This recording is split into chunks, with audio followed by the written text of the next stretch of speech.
Right. अभी कोई class चल रही है बतूल आप लोगों की इससे पहले, क्योंकि अभी भी बच्चे काफी कम आए हुए हैं।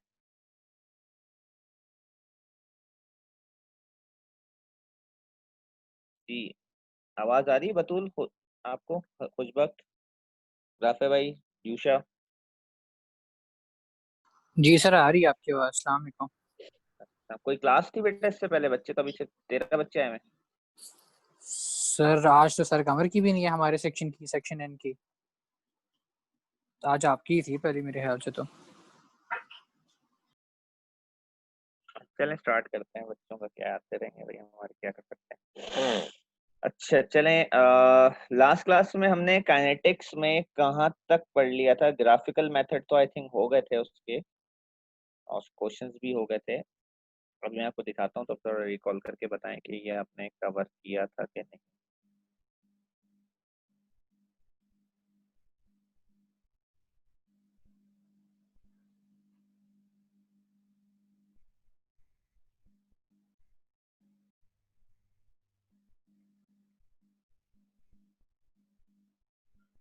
आई थिंक बच्चे ना 14 अगस्त मना रहे हैं अभी से।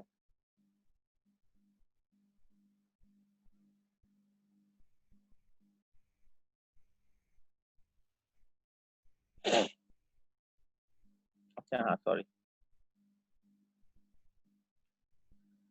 ये आप लोगों ने ये पढ़ लिया था, the rate determining step is the slowest step.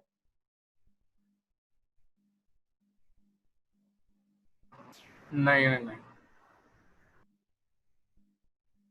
ये नहीं पढ़ा, मैकेनिज्म ऑफ द रिएक्शन नहीं पढ़ा अभी आप लोगों ने, राइट? यहाँ से स्टार्ट करना था, ठीक है।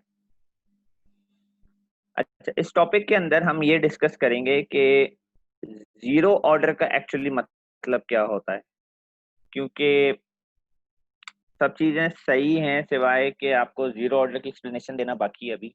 तो मैंने बिल्कुल चैप्टर के शुरू में कहा था कि जब आप ओ लेवल्स में पढ़ रहे थे इस चैप्टर को, या इवन एएस में पढ़ रहे थे, तो वहां आपको ये बताया गया था कि जब आप कंसंट्रेशन बढ़ाते हैं तो नंबर ऑफ कोलिजन्स बढ़ती हैं, जिसकी वजह से रेट ऑफ रिएक्शन बढ़ता है, ठीक है।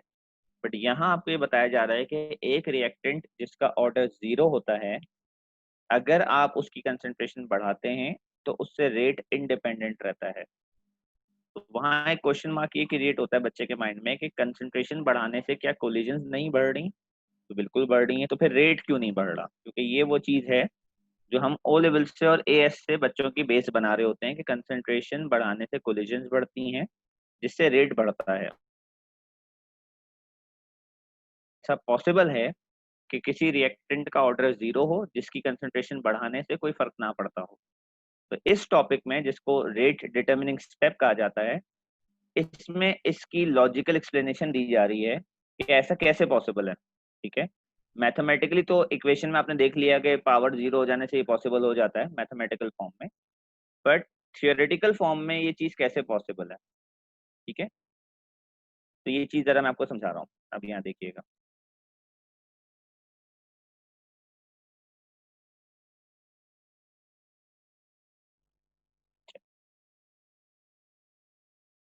जी मुबश्शिर भाई जरा माइक अनम्यूट करें।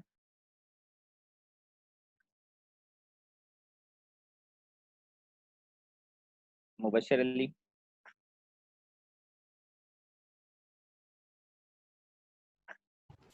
जी अस्सलाम सर। वालेकुम सलाम। अच्छा भाई, चलें फर्ज करें कि आप एक सुपरवाइजर हैं और आप एक मोबाइल फोन की प्रोडक्शन को मॉनिटर करते हैं, ठीक है। जी और सर। आपके पास 4 वर्कर हैं, और वो 4 वर्कर जो हैं वो मोबाइल को असेंबल करते हैं वन बाय वन, ठीक है।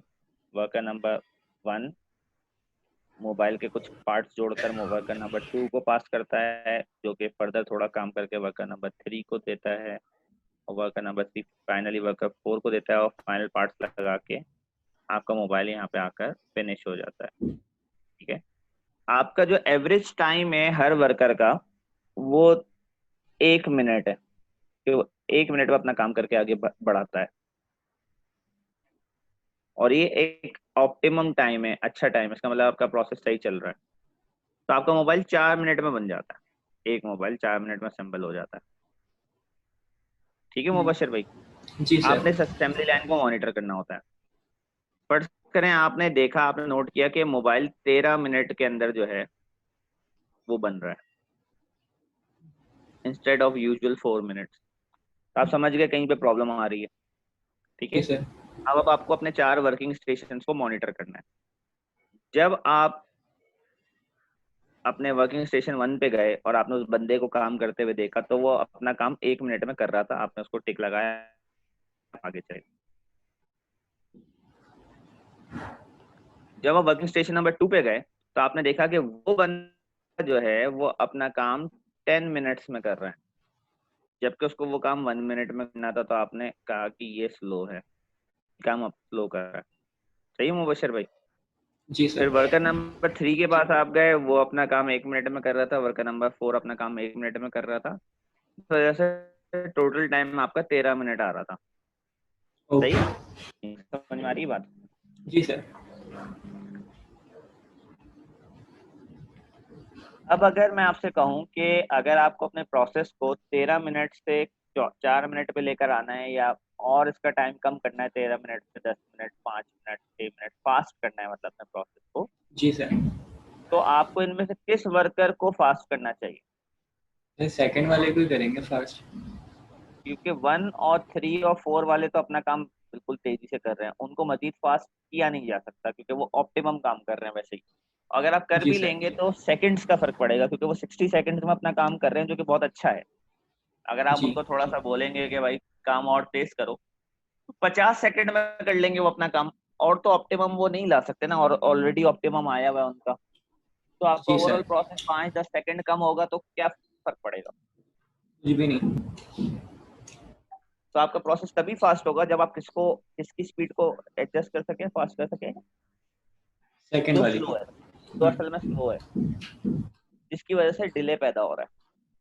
ठीक है, तो अब आप जब सुपरवाइजर अपने मैनेजर को ऊपर रिपोर्ट लिख भेजेगा, तो आप किसकी शिकायत लिख के भेजेंगे? रिपोर्ट में क्या बताएंगे, कौन सही काम कर रहा है, कौन गलत काम कर रहा है? सर 1 3 4 सही काम कर रहे हैं और 2 वाला स्लो काम कर रहा है। तो जो आपकी रिपोर्ट होगी ना, उसको रेट इक्वेशन कहते हैं। रिपोर्ट क्या होती है? Rate equation. रेट इक्वेशन में आपको बताना होता है कौन सही काम कर रहा है, यानी कौन फास्ट काम कर रहा है। सही काम कौन करता है? जो कौन काम कर रहा, कैसे काम कर रहा होता है, नॉर्मल फास्ट। जो फास्ट काम कर रहा होता है उसकी। और जो स्लो काम कर रहा होता है वो स्लो है। और रिएक्शन की स्पीड किस पे डिपेंड कर रही है? पूरे प्रोसेस की स्पीड किस पे डिपेंड कर रही है? सेकंड वाले पे। Process speed is directly proportional to जो स्लो है। ये बात एग्री है? जी सर। तो आपने ऊपर मैनेजर को रिपोर्ट भेजी, जिसको हम केमिस्ट्री में रेट इक्वेशन बोलते हैं, और आपने रेट इक्वेशन ये भेजनी है, ये देखें, सिर्फ 2 का नाम लिखकर भेजेंगे आप। किसका नाम? 2। अगर रेट इक्वेशन में 1 3 और 4 नहीं आ रहे, तो इनका ऑर्डर क्या होगा? जो रेट इक्वेशन में नहीं आते उनका ऑर्डर क्या होता है? 0। 0 होता है। अब जरा बाकी बच्चे इस बात को जरा गौर से सुने, मैंने क्या बता रहा हूँ। मैनेजर ये देखेगा कि आपकी रिपोर्ट के अंदर सिर्फ 2 का जिक्र है, तो वो समझ जाएगा कि मुझे उस बंदे का बताया जाता है जो स्लो होता है, और उस बंदे का नहीं बताया जाता जो फास्ट होता है। तो रेट इक्वेशन के अंदर जो रिएक्टेंट मेंशन नहीं होता, वो रिएक्टेंट वो होता है जो फास्ट काम कर रहा होता है। ठीक है, जिसका ऑर्डर 0 कह रहे हैं ना आप, उसकी लॉजिक ये है कि अगर एक रिएक्टेंट पहले से बहुत ऑप्टिमम कोलिजन्स कर रहा है और आप उसकी कंसंट्रेशन मजीद बढ़ा देते हैं, तो उसकी नंबर ऑफ कोलिजन्स बढ़ने से टोटल रेट के अंदर वो मजीद कंट्रीब्यूट नहीं कर सकता, क्योंकि उसने रिएक्शन को स्लो नहीं किया हुआ होता। यानी कि वो ऐसा रिएक्टेंट होता है जैसे 1 3 और 4 है यहाँ पे। जिस रिएक्टेंट का ऑर्डर 0 होता है वो अच्छा काम कर रहा होता है, उसकी कंसंट्रेशन आप बढ़ाएंगे ना, तो वो पहले ही अच्छी कोलिजन्स कर रहा था, उससे रेट पे इतना फर्क नहीं पड़ेगा। आपको उसकी कंसंट्रेशन बढ़ाना पड़ेगी रिएक्टेंट की, जिसने रेट में अभी स्लो काम कर रहा है। ठीक है, समझ रहे हैं इस बात को, कि स्लो जो काम करता है उसकी कंसंट्रेशन बढ़ाने से रेट पे असर पड़ता है। इसे कहा जाता है रेट डिटरमाइनिंग स्टेप, इसे कहा जाता है रेट डिटरमाइनिंग, कि ये रेट को डिटरमाइन करता है 2। ये पूरा प्रोसेस कितना फास्ट होगा ये इस पे डिपेंड कर रहा है। ये ज्यादा और देर से काम करेगा, पूरा प्रोसेस का टाइम बढ़ जाएगा। ये जल्दी काम करेगा, पूरे प्रोसेस का टाइम कम हो जाएगा। तो जब आपके पास एक रिएक्टेंट हो, फर्ज करें ए बी सी, और आपकी रेट इक्वेशन ऐसी हो, रेट इक्वल्स टू के टाइम्स ए, तो इसकी एनालिसिस ये होती है, इसका मतलब होता है बी जो है वो फास्ट काम कर रहा है, सी जो है वो फास्ट काम कर रहा है। फास्ट काम करने को दूसरे अल्फाजों में जीरो ऑर्डर का कहते हैं। और ए क्योंकि रेट इक्वेशन में आ गया है, ए की शिकायत हो गई है, ए की पावर या तो 1 है या तो 2 है, तो वो स्लो काम कर रहा है, यानी कि वो या तो फर्स्ट ऑर्डर है या तो सेकंड ऑर्डर है, जीरो ऑर्डर नहीं है, नॉन जीरो ऑर्डर है। और कल को आपके पास रेट इक्वेशन इस इक्वेशन की इस तरह लिखी हुई हो, रेट इक्वल्स टू के,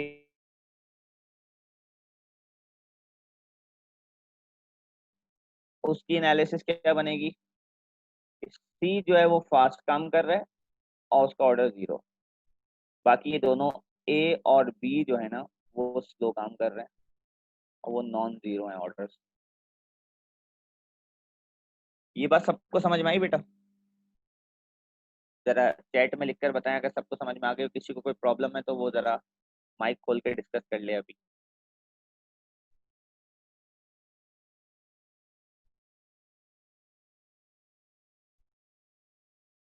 जी जरा सब बच्चे रिस्पॉन्स करते हैं इस पे ताकि हम आगे बढ़ सकें इस पे। किसी को कंफ्यूजन है तो अभी पूछ ले। सर मुझे कंफ्यूजन है। क्या कंफ्यूजन है?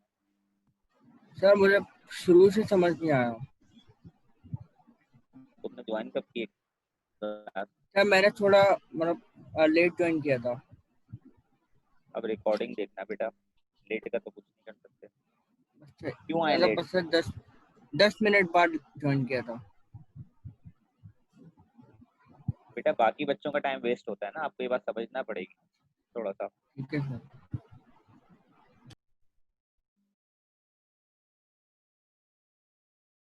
चलिए।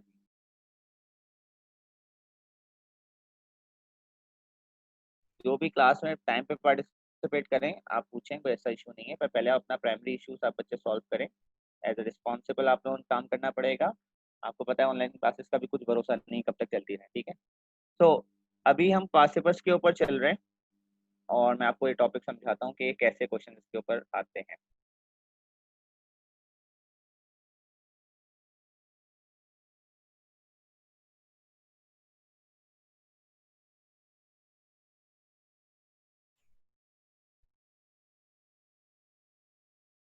यहाँ तक हमने ग्राफ तक काम कर लिया था, ग्राफ के बाद मैकेनिज्म है।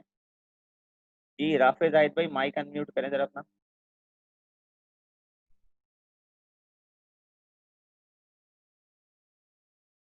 राफे भाई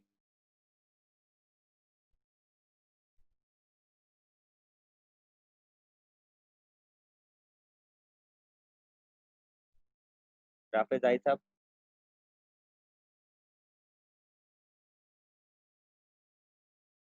के पीछे आवाज है। ठीक है तो कौन है हमारे पास भाई? मजीद अरीबा खान, माइक अनम्यूट करो बेटा। Yes sir. बेटे क्वेश्चन सामने दिख रहा है? Yes sir. Propanone, H positive और साइनाइड के ऑर्डर निकाल के जल्दी से बताएं मुझे, तीनों के ऑर्डर क्या है स्टेबल के एनालाइज करके। कैलकुलेटर ले। बाकी बच्चे भी सॉल्व करें पर आंसर नहीं बताएं, पहले अरीबा को बताने दें आंसर।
ये अरीबा क्या आंसर आया बेटा?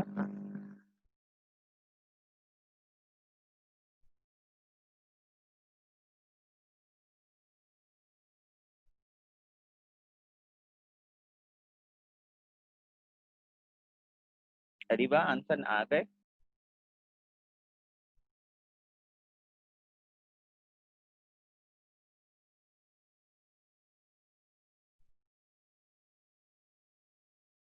किसी और बच्चे के आंसर आए?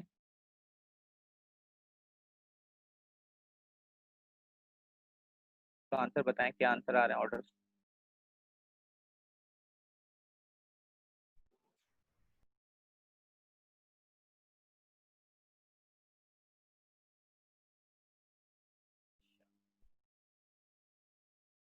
ठीक है, 101 कह रहे हैं आप लोग। ठीक है, 101 आप लोगों के ऑर्डर आ रहे हैं। ठीक, ऑर्डर निकलवाने का मकसद ये था कि आपको पता चल जाए।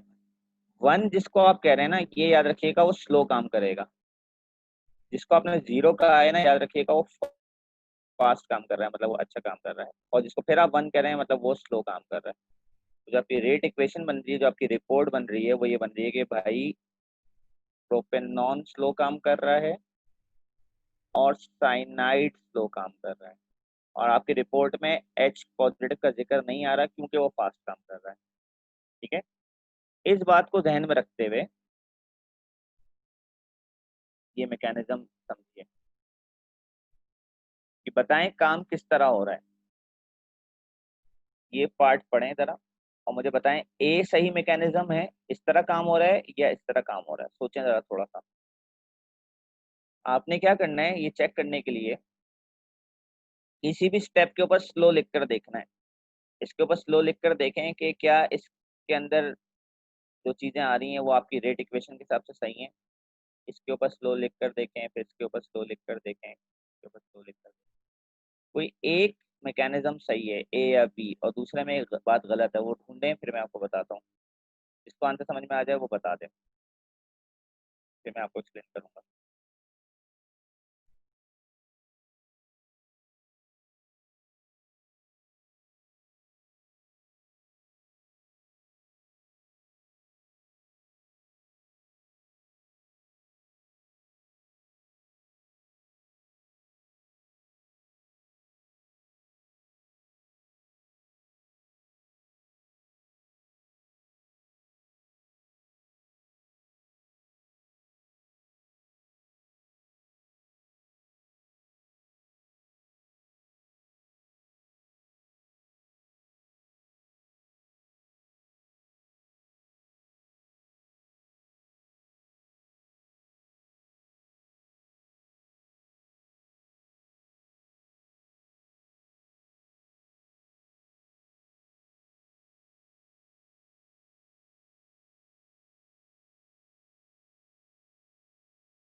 जी खुशबक बेटा, माइक अनम्यूट करें।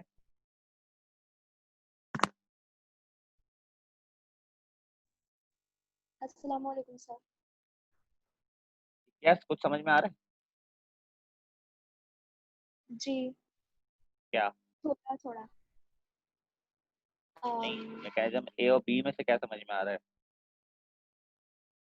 Sir I guess a consistent है रेट इक्वेशन से।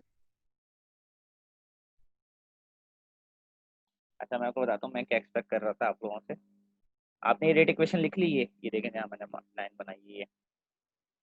जी इससे क्या पता जी चलता है? इससे ये बात पता चलती है कि प्रोपेनॉन जो है वो स्लो है,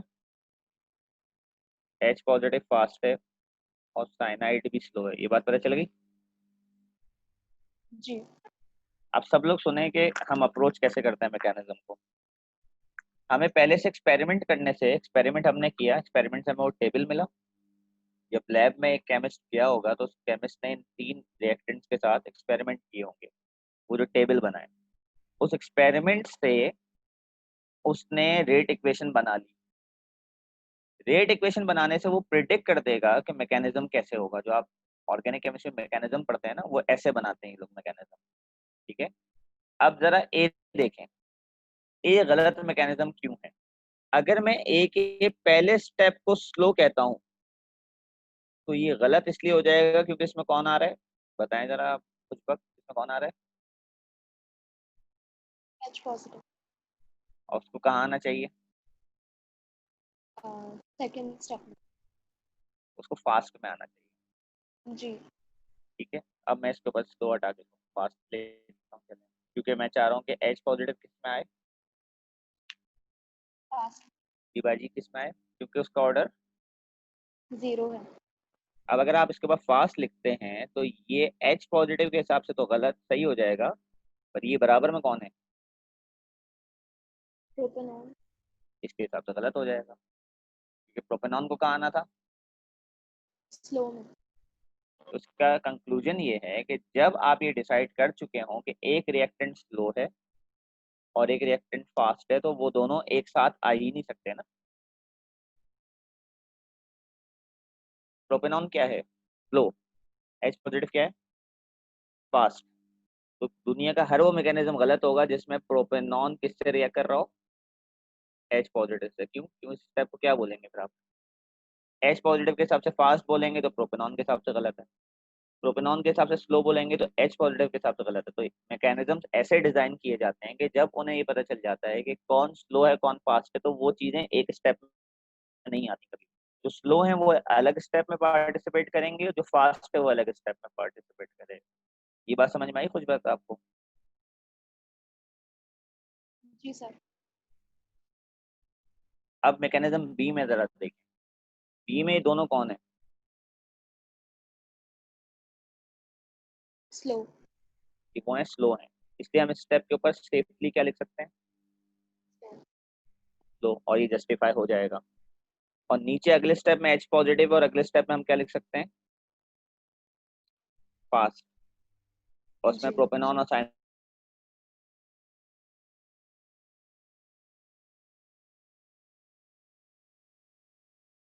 आई बात समझ में।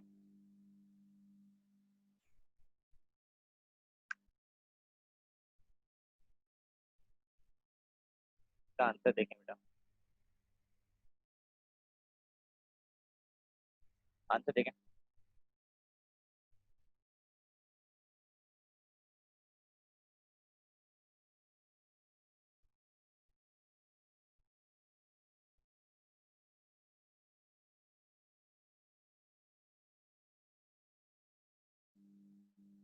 चलो नेक्स्ट क्वेश्चन पे चलते हैं।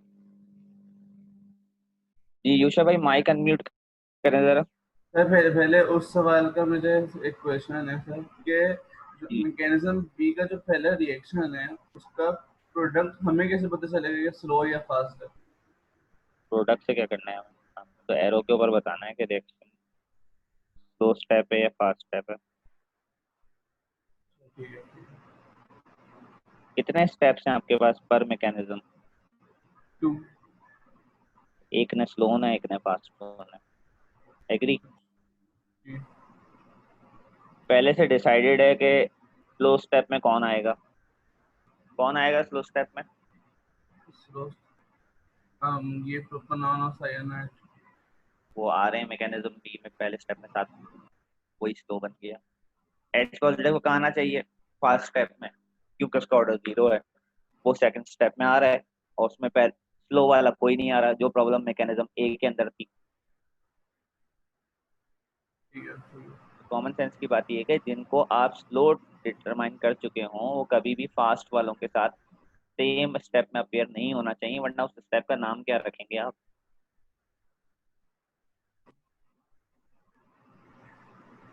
ठीक है, वो फास्ट बता। तो एक ही होता है ना वो, कोई दो तो। अच्छा चलें यहाँ देखें, आपके पास ये क्वेश्चन है, क्वेश्चन नंबर 2। यूशा भाई ये पढ़े हैं और मुझे बताएं कि इसमें कौन कौन से रिएक्टेंट के क्या ऑर्डर हैं, ये लिखे हुए इन्होंने, ऑर्डर निकालने नहीं है पिछले क्वेश्चन पढ़े। Sir, the reaction is found to be first order with respect to propanol and with respect to hydrogen ions and zero order with respect to iodine.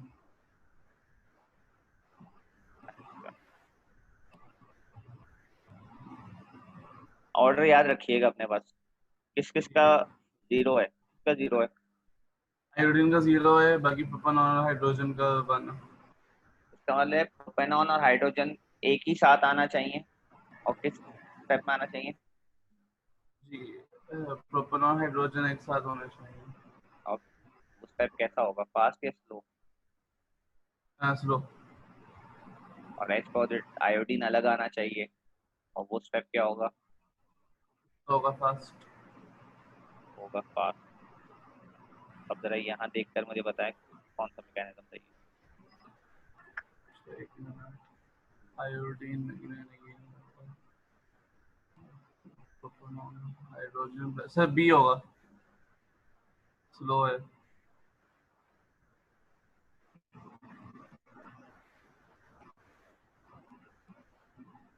बाकियों में क्या गलती है, ए में क्या गलती है? ये में गलती का आयोडीन और हाइड्रोजन को मिला के स्लो कर रहे हैं, बाकी क्योंकि पता नहीं हमको, क्योंकि स्लो फास्ट एक ही पता नहीं है हमको, पता नहीं चलेगा। बी का तो सही है। सी का है कि प्रोपेनॉन हाइड्रोजन मिले हुए हैं लेकिन उनका फास्ट लिखा हुआ है जबकि स्लो होना चाहिए था। डी का है कि प्रोपेनॉन और आयोडीन जो मिलाया हुआ है जो कि स्लो फास्ट है, और उसका आखिर में स्लो दिया हुआ है, तो ये गलत है। तो जब आपको पहले से पता है कि आयोडीन जो है वो 0 ऑर्डर है, तो वो कभी भी फास्ट स्लो स्टेप में नहीं आएगा। तो ए, सी और डी में तीनों में आयोडीन को स्लो स्टेप में डाला हुआ है उसने। और जबकि आयोडीन 0 ऑर्डर है, तो आयोडीन को आना चाहिए फास्ट स्टेप में, जो कि बी में डाला हुआ है। ये आपका मैकेनिज्म बी सही है, और ये आपकी रीजनिंग है, ये पढ़ लें पार्ट बी की।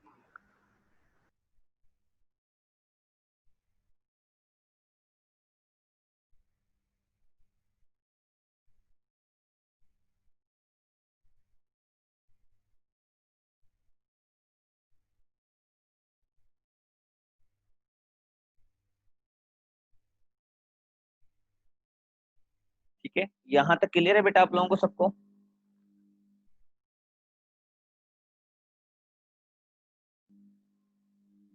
चलें अब हम को इन्वॉल्व करें मजीद। जी फरदान बेटा माइक अनम्यूट करें।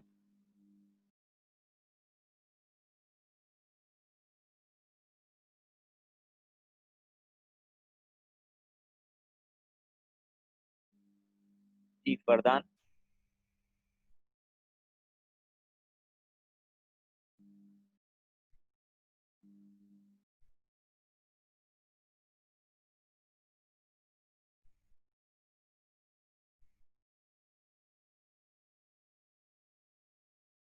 फरदान आपको आवाज आ रही है?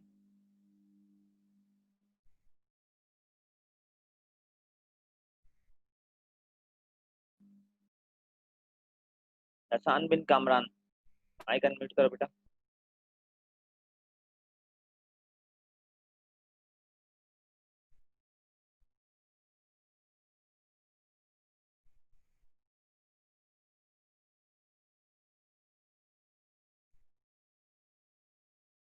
यूशा आपको आवाज आ रही है मेरी? यूशा जी जी आ रही है। फिर इन बच्चों को भी जा रही होगी। जी हसान बिन कामरान क्या प्रॉब्लम है बेटा, माइक अनम्यूट क्यों नहीं हो रहा है?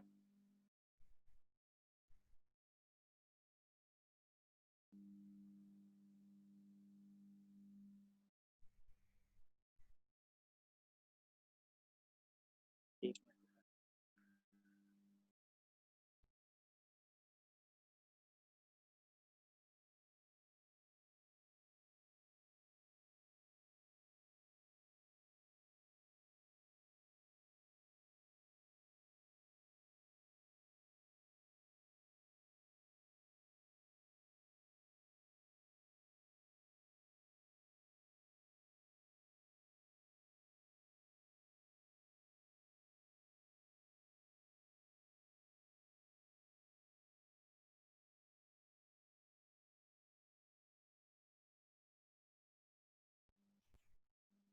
अच्छा बेटा जरा मैं नाम कॉल आउट कर रहा हूँ वन बाय वन ना, ताकि जो बच्चे गोस्टिंग कर रहे हैं उनको हम रिमूव करें। अन्ना शुएब जरा आवाज आ रही है आपको? Yes, sir. Ariba Khan, yes sir. Asad Mahmood, जी सर आ रही है। अवैस, आपको आवाज आ रही? जी सर आ रही है। अवैस लतीफ, बतूल, जी सर आवाज आ रही है। फैजान, जी सर आवाज आ रही है। हसनैन इमाम, जी सर आ रही है। Hasan Bin Kamran,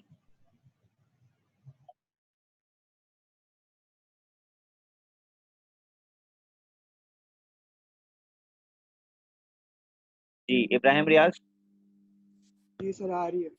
Umar Mahmood, yes sir.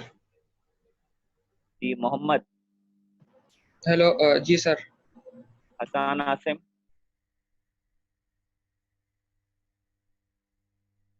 मोहम्मद हसन आसिम, जी सर। हेलो। जी जी ठीक है, दो बच्चे थे उनको रिमूव कर दिया मैंने। अच्छा बेटा हसन आसिम, ये बताएं कि समझ में आ रहा है जो पढ़ रहे हैं? जी सर असल में मैंने अभी अभी ज्वाइन किया, मेरे लाइट गई हुई थी घर में। जी उजैर खान, माइक अनम्यूट करो बेटा।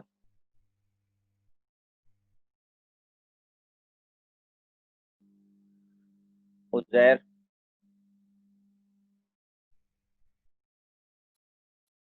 मोहम्मद उजैर खान भाई।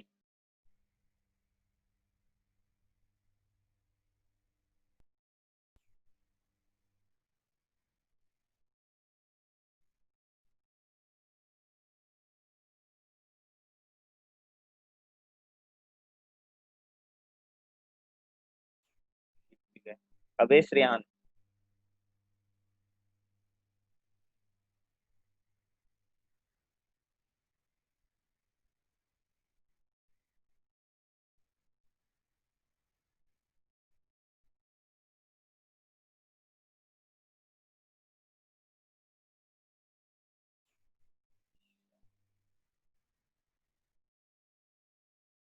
तो सुलेमान बेटा माइक अनम्यूट करो।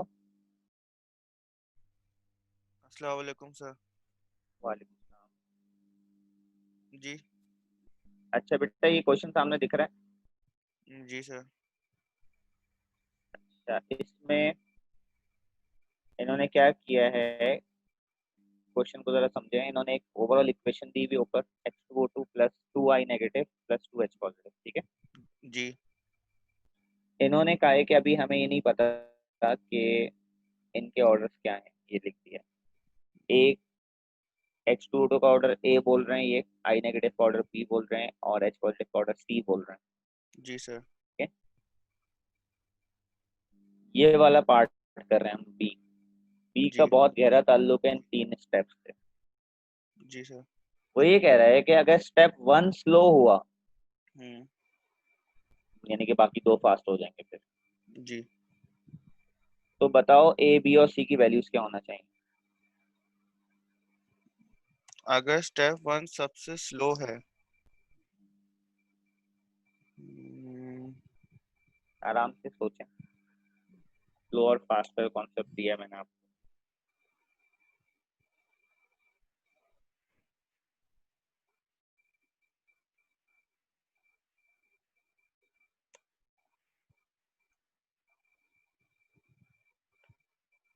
सर तो टू ऑर्डर नहीं होगा? हाँ, एक मिनट।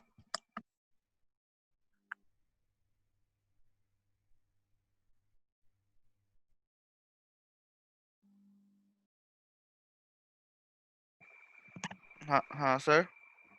जी सर तो फर्स्ट का मेरे ख्याल ऑर्डर 2 हो जाएगा फिर। कौन फर्स्ट? और जो फर्स्ट स्टेप का ऑर्डर, स्टेप फर्स्ट का उसका ऑर्डर। A, B, C की वैल्यू चाहिए। अच्छा ए बी सी की चाहिए। ये सॉल्व, डब्बे सॉल्व करने भाई ये।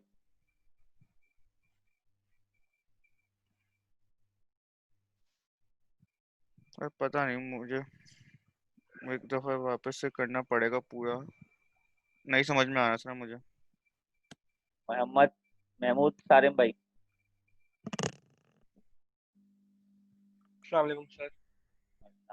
क्या होगा बेटा? सर मेरे ख्याल से इसका ए और बी की वैल्यू 2 हो जाएगी। ए और बी की वैल्यू 2 लिख दूं? जी। यहाँ 2 और यहाँ 2 लिख दूं, और सी में क्या लिखूं? एक सेकंड सर।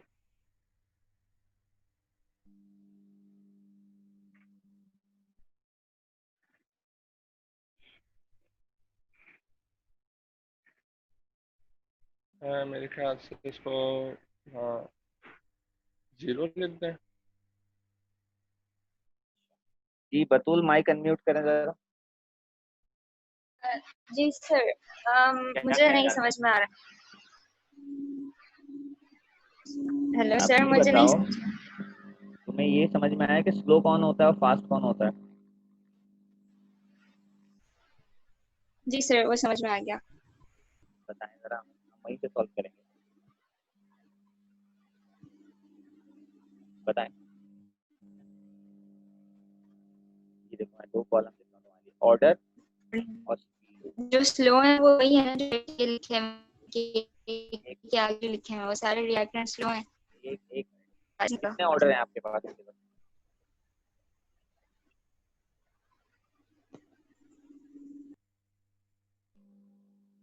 बतूल, कितने ऑर्डर हैं आपके पास?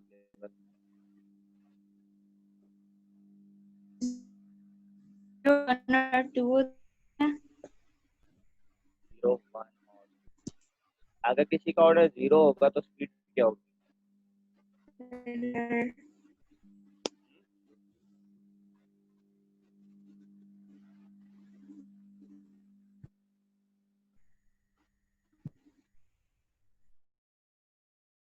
एक बतूल, आपकी आवाज बहुत खराब हो रही है। जी तलहा अली शाह, माइक अनम्यूट करो बेटा। जी सर, अस्सलाम वालेकुम। जिसका ऑर्डर 0 होता है उसकी स्पीड क्या होती है भाई? जिसका ऑर्डर 0 होता है उसकी स्पीड फास्ट होती है।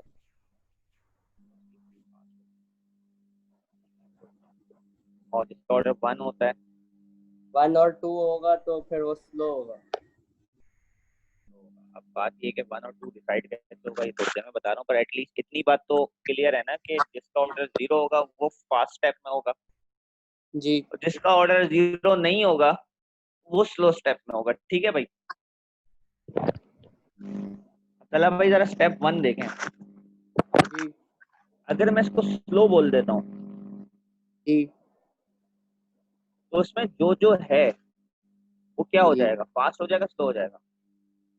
स्लो होगा ना। स्लो होगा ना, मतलब उसका ऑर्डर 0 नहीं होगा। जी। यानी कि ए और बी की वैल्यू क्या नहीं लिख सकते? 0 नहीं लिख सकते।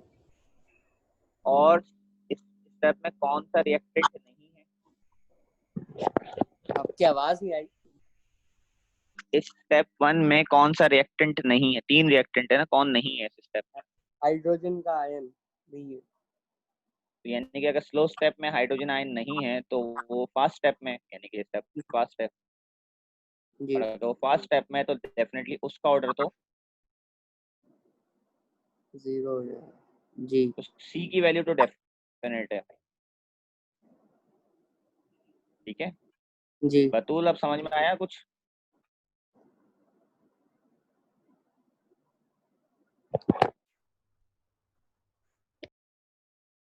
जी बतूल,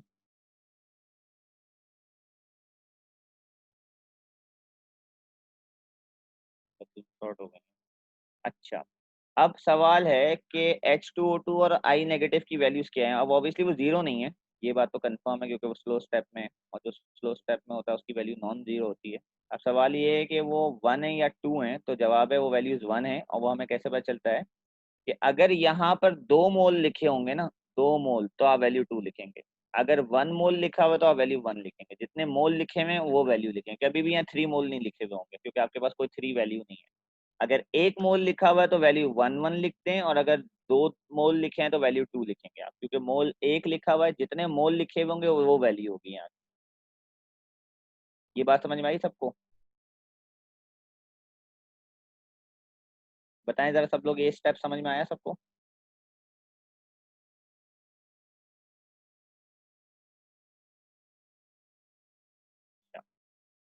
अब हम चलते हैं स्टेप 2 में। जी तलहा भाई माइक अनम्यूट करें जरा। जी अब वो कह रहा है स्टेप 2 को स्लो कंसीडर करो, इसको स्लो कंसीडर करो। जी। क्या ख्याल आते हैं आपके अब? तो सर उसमें सिर्फ रिएक्टेंट H प्लस है, तो H प्लस की वैल्यू 0 नहीं होगी, बाकी A B वो की भी वैल्यू H प्लस है, वो भी 1 मोल। जी अच्छा, उसका 1 मोल है ना, तो उसकी वैल्यू तो 1 हो गई। 1 कर दें और बाकी 0 0 कर दें। बाकी 0 0 नहीं होंगी, ठीक है। उसकी वजह यह है कि जो आपका स्टेप 1 था ना, ये वाला, जब हम पहला पार्ट कर रहे थे ये वाला, तो रेट जी इक्वेशन क्या बनी थी आपकी? रेट इक्वेशन, रेट के टाइम्स, इसको बनाने की बात कर रहा हूँ, कंप्लीट करने की बात कर रहा हूँ। H2O2 में A की वैल्यू क्या लिखी थी आपने? 1 I नेगेटिव में B की वैल्यू क्या कर दी थी? 1 और H पॉजिटिव में C की वैल्यू क्या कर दी थी? 0। अब आप यहाँ तो रेट इक्वेशन बनाए जरा। आपकी रेट इक्वेशन बनेगी rate equal to K times H positive की वैल्यू 0, H पॉजिटिव की वैल्यू 1 सॉरी, और दूसरा रिएक्टेंट कौन है इसमें? इसमें आयोडीन। आयोडीन नहीं है, आयो नेगेटिव है वो।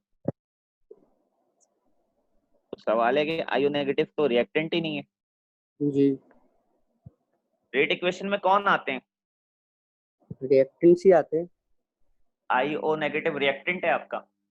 नहीं। आईओ नेगेटिव इंटरमीडिएट है, ये पहले स्टेप में बना था, पहले स्टेप में बना था, देखें। जी जी इंटरमीडिएट वो चीज होती है जो आपके रिएक्शंस के बीच में बने और वहीं खत्म हो जाए। देखिए आपका प्रोडक्ट भी नहीं है, IO negative is not the product. Overall equation देखें ऊपर वाली, प्रोडक्ट तो वाटर और आयोडीन है। जी आईओ नेगेटिव पहले स्टेप में बना था और दूसरे स्टेप में यूज अप होकर खत्म हो गया। जी जैसे ऑर्गेनिक केमिस्ट्री मैकेनिज्म में होता था ना कि बीच में कार्बोकैटायन बनता था और वो फिर खत्म हो जाता था, ऐसी चीजों जी को इंटरमीडिएट कहते हैं। कभी भी अगर आपके स्लो स्टेप में इंटरमीडिएट आ जाए, जैसे सेकंड स्टेप को आप स्लो कह रहे हैं ना, जी जी स्लो स्टेप में अगर इंटरमीडिएट आ जाए तो आपको ये कंसीडर करना पड़ता है कि उस इंटरमीडिएट की जगह पर आपको उन ओरिजिनल रिएक्टेंट्स को लिखना पड़ता है जिन्होंने वो इंटरमीडिएट को बनाया था। यानी कि आपको आईओ नेगेटिव को सब्स्टिट्यूट करना पड़ेगा उन रिएक्टेंट्स से जिन्होंने आईओ नेगेटिव को बनाया था। तो आईओ नेगेटिव को किसने बनाया था? H2O2 और I माइनस में। अब आपको ये करना पड़ेगा भाई कि आपको, ये मैंने मिटाया, ये देखिए ये कहानी हो गई। अभी हम पार्ट 2 सॉल्व कर रहे हैं, ठीक है। अगर ये स्टेप स्लो है, मैं पहले आपको आसान तरीका बता रहा हूँ सारा सॉल्व करने का। अब सब बच्चे यहाँ फोकस कीजिएगा। अगर एग्जामिनर इस स्टेप को स्लो बोलता है, इसको स्लो बोलता है, तो हमारी रेट इक्वेशन हो जाती है बहुत आसान। रेट इक्वल्स टू के टाइम्स, कौन नजर आया आपको इसमें? चला भाई कौन नजर आ रहा है इसमें? पहले सर इस H2O2 और आयोडीन। क्या H2O2 आपका रिएक्टेंट है? इक्वेशन देखकर बताएं, ये देखो क्या ये आपका रिएक्टेंट है? जी है। तो ये रेट इक्वेशन में आएगा। इसके कितने मोल हैं यहाँ पे? 1। तो उसकी पावर 1 आ जाएगी, ठीक है। जी आगे ये कौन है? I negative. I negative. तो आई नेगेटिव यहाँ देखकर बताएं कि क्या आपका ओरिजिनल रिएक्टेंट है? जी है। कितने मोल हैं इसके? 1। इसकी पावर 1 हो जाएगी। आपके पास एक रिएक्टेंट और था H पॉजिटिव, वो यहाँ नहीं है, तो उसकी पावर 0। अब अगर स्टेप 2 स्लो स्टेप होता है तो उसकी रेट इक्वेशन देखने से तो ये बनेगी के टाइम्स आईओ नेगेटिव, पर पहले आपने चेक किया कि आईओ नेगेटिव तो रिएक्टेंट ही नहीं है, तो आप आईओ नेगेटिव नहीं लिख सकते। आपको आईओ नेगेटिव को देखना पड़ेगा कि आईओ नेगेटिव को किसने बनाया, उसको किसने बनाया, उन चीजों का आप यहाँ लिखेंगे। तो instead of writing IO negative I am going to substitute it with H2O2 and I negative. ये दोनों किसको रिप्रेजेंट कर रहे हैं? They are representing IO negative. और आगे फिर मैं H पॉजिटिव लिखूंगा, क्योंकि इस स्टेप में H पॉजिटिव आया हुआ है और H पॉजिटिव 1 मोल आया हुआ है और ये दोनों भी 1 मोल, लिहाजा इन तीनों की पावर 111 हो जाएगी। स्टेप 2 ऐसे सॉल्व होगा। H पॉजिटिव 1 मोल आया हुआ है, इसकी पावर 1, और आईओ नेगेटिव की जगह मैंने H2 आई नेगेटिव लिखा 1 तो सबकी पावर 1 हो जाएगी। सही है भाई? जी। अब जरा यहाँ देखें, rate equals to K times HOI नहीं लिखना चाहिए हमें, क्यों? रिएक्टेंट नहीं है ना आपका। ठीक है, अभी मैंने इसलिए लिखा है ताकि मैं आपको सब्स्टिट्यूट करके स्टेप बाय स्टेप दिखाऊं। अब HOI को किसने बनाया है? HOI को आईओ नेगेटिव और H प्लस में। तो इसकी जगह आएंगे आईओ नेगेटिव और H प्लस, आ गए? जी हाँ। बाकी चीजें ऐसे ही नीचे आएंगी। बाकी चीजें कौन थी? H प्लस और आई नेगेटिव। वो ऐसे ही आ गई, पर अभी भी एक प्रॉब्लम है। आईओ नेगेटिव है ना। आईओ नेगेटिव को किसने बनाया था? H2O2 और आई नेगेटिव। H2O2 और आई नेगेटिव ने। बाकी चीजें ऐसे ही आएंगी। बाकी चीजें कौन है? H प्लस और आई नेगेटिव। H प्लस कितने? H प्लस 2 है।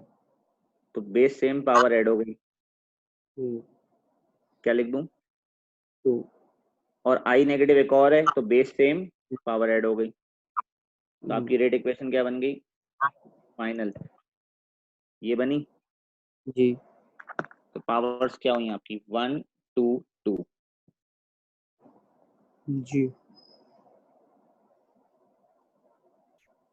समझ में आई? अब जरा इस मेथड से देखें, जो मैंने मेथड आपको बताया है कि आप डायरेक्ट ये देख रहे हैं और इससे आपको सारी पावर्स पता चल रही हैं, ये देख रहे हैं इससे आपको सारी पावर्स पता चल रही हैं। यहीं से सॉल्व हो जाएगा ये सारा। इसको केयरफुली सारे देखें दोबारा।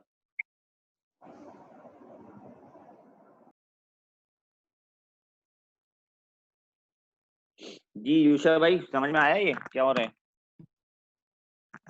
जी सर समझ में आया, लेकिन एक वो एक क्वेरी है कि सर के तीनों के जो के कांस्टेंट है वो तो डिफरेंट होंगे ना तीनों के, जी। तो उससे कोई फर्क नहीं पड़ता? नहीं, हमें तो पावर्स ऑर्डर चाहिए सिर्फ इस वक्त।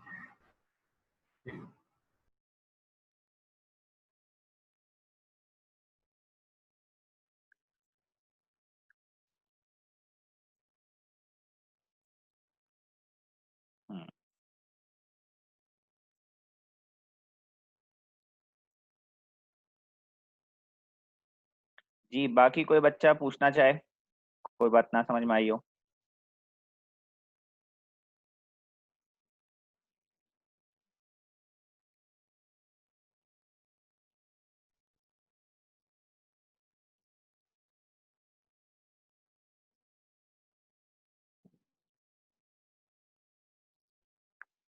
जी मुबश्शिर भाई, क्या नहीं समझ में आया? सर स्टेप 3 में समझ में नहीं आया, क्योंकि वो मुझे जरा काम था, वो दरवाजे पे कोई आया था तो मैं गया था। स्टेप 3 की जो रेट इक्वेशन बनेगी ना, वो ये बनेगी। जी मैं सर। ग्रीन कलर इस्तेमाल कर रहा हूँ, ये बनेगी ये। ठीक है, इसमें ये भाई साहब जो है ना, ये भाई साहब, ये कौन है?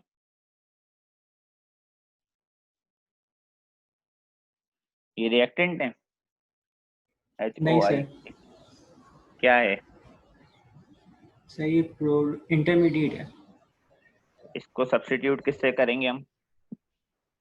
H प्लस और IO नेगेटिव। हमने इसको सब्स्टिट्यूट कर दिया, इसके सब्स्टिट्यूशन प्रोडक्ट आ गए। बाकी ये दोनों डीटो हो गए, H प्लस और आई नेगेटिव ऐसे नीचे आ गए। अब इन दोनों में से भी एक इंटरमीडिएट है, IO नेगेटिव। अब मैं यूज कर रहा हूँ ब्राउन कलर। अब ये आईओ नेगेटिव वाई इंटरमीडिएट है, इसको किससे सब्स्टिट्यूट करूँ? सर H2O2 और I नेगेटिव से। H2O2 आई नेगेटिव से सब्स्टिट्यूट किया। टोटल आई नेगेटिव 2 हो गए थे इक्वेशन में, इसलिए उनको बेस सेम होने की वजह से पावर ऐड करके 2 करके लिख दिया। तो H पॉजिटिव भी 2 हो गए थे तो उनको 2 करके लिख दिया। तो ये फाइनल ओके हो गई सर, आपकी। ठीक ये है आपकी सर, समझ इक्वेशन ओरिजिनल रिएक्टेंट फॉर्म में आ गई है और हमें सबकी पावर्स भी पता चल गई हैं, इसलिए ये आपका आंसर हो गया। ओके। ठीक है, सो बेटा आज यहीं तक रखेंगे।